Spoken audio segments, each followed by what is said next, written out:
নারীদের যখন হয়তো বা বন্যা হয়, সাইক্লোন হয়, সবচেয়ে বেশি ডিসপ্লেসমেন্ট নারীদেরই হয়। তারপরে আবার ডিসপ্লেসমেন্ট থেকে ফেরত আসা ওরকম ভাবে নারীদেরকে এটা আরো বেশিভাবে এফেক্ট করে। তারপরে ওনারা আরো এক্সপোজ থাকে to trafficking, to exploitation, to informal labour. তো আর আপনি যেটা বললেন যে স্যালানিটি ওনাদের এই যে এফেক্ট করে অনেক, এটা বিশাল বড় একটা ব্যাপার। তো এই দিক থেকে অনেক ইন্ডিজিনাস কমিউনিটিজ আছে, বহু বছর ধরে, বহু যুগ ধরে ওনারা করে এসেছেন কাজ এই ক্লাইমেট চেঞ্জের দিক দিয়ে কিভাবে অ্যাডাপ্টেবল হতে।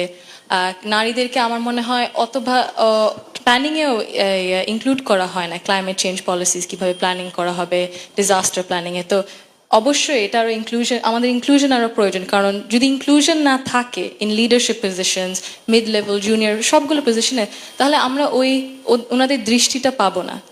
নারী হোক, না হলে আদিবাসী হোক, যে কোনো ধর্মেরই হোক, আমাদের এই রেপ্রেজেন্টেশনটা প্রয়োজন। Work male dominated. তো তারপরে রাস্তাঘাটেও যখন আমরা বাসে চড়ছি হয়তো বা যাচ্ছি, ইটস কোয়াইট ইন্টিমিডেটিং। আর অনলাইনে তো ওই সেফটি সিকিউরিটিটা হয়তো বা নাই, যেটা হয়তো বা সামনাসামনি মানুষের বিকজ অফ আচরণ বিচরণ কালচার ওনারা হয়তো বা মানে কিছু না হবে। কিন্তু আমার মনে হয় এইটার দিক দিয়ে ডেফিনেটলি প্রথম দিক দিয়ে যদি আমরা শুরু করি, under 25 women they face the most amount of online and offline. So in terms of protection, digital literacy skills, and in terms of self-defense as well, শিখানো উচিত, because there is this aspect of confidence. যদি আমরা confident feel করি, আমরা বুঝি যে okay how we can keep ourselves safe online এবং অফলাইনে, তাহলে ওইটা একটা মাইন্ডসেটের একটা বিষয় এসে পড়ে, 1 নম্বর। 2 নম্বর হচ্ছে in terms of legal protection, আমরা আবার বলবো বিভিন্ন ধরনের আইন করা হয় কিন্তু ইমপ্লিমেন্টেশনও হয় না। এটা আমরা কোর্ট সিস্টেমেও দেখতে পারছি। কোর্টের সিস্টেমে অনেক অ্যাডমিনিস্ট্রেটিভ বিষয়ের কারণে হয়তো বা ডিউ প্রসেস হচ্ছে না, বহু বছর লেগে যাচ্ছে কোনো কিছুর দাবি, কোনো কিছু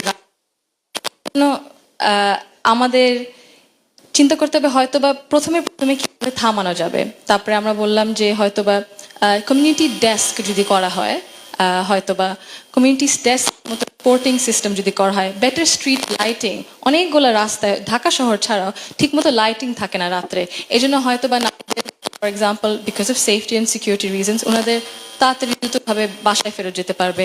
তো আরো ঘন্টা যদি ওনারা কাজ করতে পারতেন, তাহলে হয়তো বা প্রফেশনালি ওনারা ক্লাইম করতে পারেন, আরো কিছু আর্নও করতে পারতেন পরিবারের জন্য। তো সেফটি অ্যান্ড সিকিউরিটি ট্রান্সপোর্টের দিক দিয়ে হয়তো বা বেটার রিপোর্টিং সিস্টেমস প্রয়োজন আমাদের, better transport systems in terms of public management as well. ওই দিক থেকে কয়েকটা জিনিস, লিগাল প্রোটেকশনস আমাদের, it comes from more sort of administrative matter. I think আমাদের অনেক আইন আছে, কিন্তু again silos এর মতো, if they act as silos and not an integrated framework into how to protect women from harassment, from difficulties, from violence, তাহলে সেটা হবে না। তো সাইলোজ না করে হয়তো বা পুরো জিনিসটা আমরা যদি বিছিয়ে দেই, তারপরে দেখি হাউ দিস ওয়ার্ক ইকোসিস্টেম ভাবে, তাহলে ভালো হবে। কিন্তু মেইন জিনিসটা হচ্ছে নারীদেরকে ইনক্লুড করতে in this decision making, in this understanding of how this ecosystem works.